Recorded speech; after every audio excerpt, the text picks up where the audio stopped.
Damos paso a nuestra entrevista esta mañana. Nos acompaña Israel Cuauhtémoc Araujo Gómez. Él es profesor de Relaciones Internacionales de la UNAM. Con él conversaremos sobre la visita de Jared Kushner, yerno y asesor de Donald Trump a nuestro país y la reunión que se estuvo con el presidente Enrique Peña Nieto. Profesor, muy buenos días, bienvenido, feliz inicio de semana. Buenos días. Buenos días. Bienvenido. Pues platíquenos, ¿a qué vino Jared Kushner a México? Bueno, es una reflexión interesante. Ahí dentro de la visita de este personaje, de este asesor de la Casa Blanca, con el presidente y con el secretario de Relaciones Exteriores, bueno, las temáticas muy generales: comercio, seguridad y inmigración. Ahí, al menos en términos de seguridad, pues llama la atención que cómo se le da un trato casi de ministro a este asesor, aun cuando ha perdido influencia y mucho margen de acción al interior de la Casa Blanca en estos mismos temas de seguridad, ¿no? Y por otro lado, también llama la atención cómo dentro de los objetivos de la agenda, pues no se tomó en cuenta el darle el mínimo de formalidad o incentivar un poco la formalidad, ya que tampoco estuvieron los embajadores o representantes de alto nivel en este encuentro, ¿no? Entonces es un encuentro, sí, donde se privilegia el vínculo personal, los contactos personales por encima de la institucionalidad que pueda tener la relación bilateral, ¿no? Que esto mismo que menciona, profesor, es algo que salió en la prensa en ambos países. Yo lo leía en el New York Times, donde cuestionaban justamente la falta de profesionalización de la diplomacia en los Estados Unidos, y de este lado también en el Senado se cuestionó el trato justamente casi de ministro que se le dio a Jared Kushner, al yerno, cuando justamente usted menciona, pues es un personaje que ha venido a la baja, que ha sido desprestigiado, que ha sido señalado dentro del mismo, dentro de la misma Casa Blanca, y que además no ocupa un cargo de ministro. Falta de seriedad, profesionalismo. Bueno, sí, ahí el punto es de que propiamente, en estricto sentido, no tiene atribuciones de tomar decisiones en ese sentido, ¿no? Entonces, ahí yo vería que estos vínculos personales debilitan la relación institucional. Por un lado, pueden ser vínculos poco duraderos, vínculos que podrían incluso hasta vulnerar las otras negociaciones formales, técnicas, que están de manera paralela en el marco del Telecán. Porque además no son institucionales.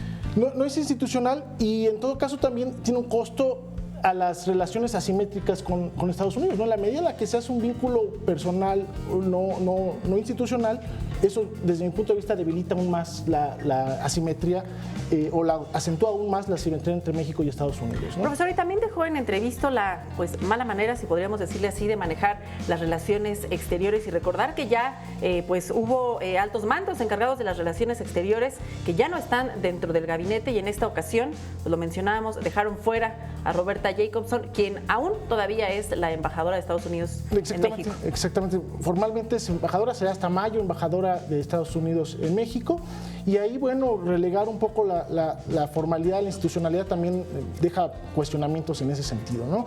Y esto viene a colación, me vino a la mente la administración de Jeffrey Davidow, también ex embajador de México en Estados Unidos, donde él hacía referencia a las características de las relaciones entre México y Estados Unidos, características por parte de Estados Unidos, la arrogancia, la ignorancia, y por el otro lado México un conocimiento parcial y quizá a veces distorsionado de la realidad en Estados Unidos, ¿no? Y creo que aquí se combinaron esos elementos, un poco la arrogancia, lo vimos en días posteriores, bueno, el sábado ahí con el pronunciamiento del presidente en un mitin político en Pensilvania, pues eso también muestra esa falta de seriedad, altos niveles de arrogancia y un conocimiento parcial o distorsionado de las relaciones y de la importancia que tienen estas relaciones entre México y Estados Unidos. Ahora, también dicen ahí que en los corrillos de la política, en los pasillos, dicen que en realidad la visita de Jared Kushner, porque en realidad nunca sabremos a ciencia cierta cuáles fueron los temas, sí, digo, migración, seguridad,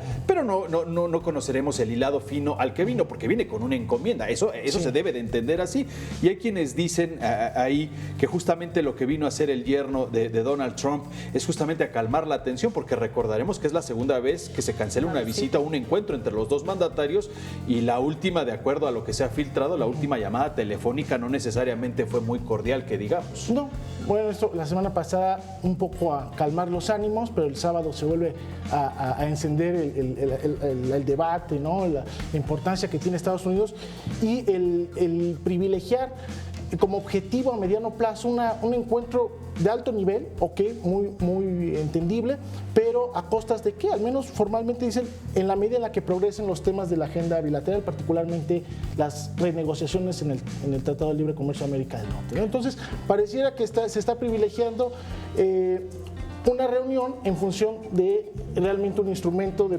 política comercial como es el Tratado de Libre Comercio Americano. Profesor, y ya para despedirnos, pues con una reflexión, ¿a México le ayudó, le sirvió en algo la visita de Jared Kushner?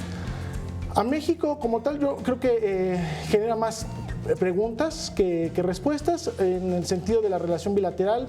¿Cuál es el objetivo en realidad? ¿Generar una reunión de alto nivel o llevar a buen término las negociaciones técnicas, ¿no? Yo creo que un tanto contamina las negociaciones técnicas del Tratado de Libre Comercio de América del Norte y también debilita los canales institucionales de la relación entre México y Estados Unidos. Ese sería a grandes rasgos un panorama general y al mismo tiempo podría reivindicar este proceso de desconocimiento, de ignorancia de cómo tratar las relaciones bilaterales entre México y Estados Unidos, bastante complejas, asimétricas y por lo tanto la institucionalidad es fundamental en ese sentido. Bueno, pues entonces tendremos que esperar la comparecencia del canciller Videgaray ante el Senado para ver o tratar de entender qué fue lo que pasó, o por lo menos tratar de saber un poquito más qué fue lo que se trató ahí. Sí, al menos de lo poco que sabemos, creo que deja más preguntas que respuestas. Muchísimas gracias, profesor Israel Cuauhtémoc Araujo Gómez, profesor de Relaciones Internacionales de la UNAM. Gracias por acompañarnos esta mañana. Gracias.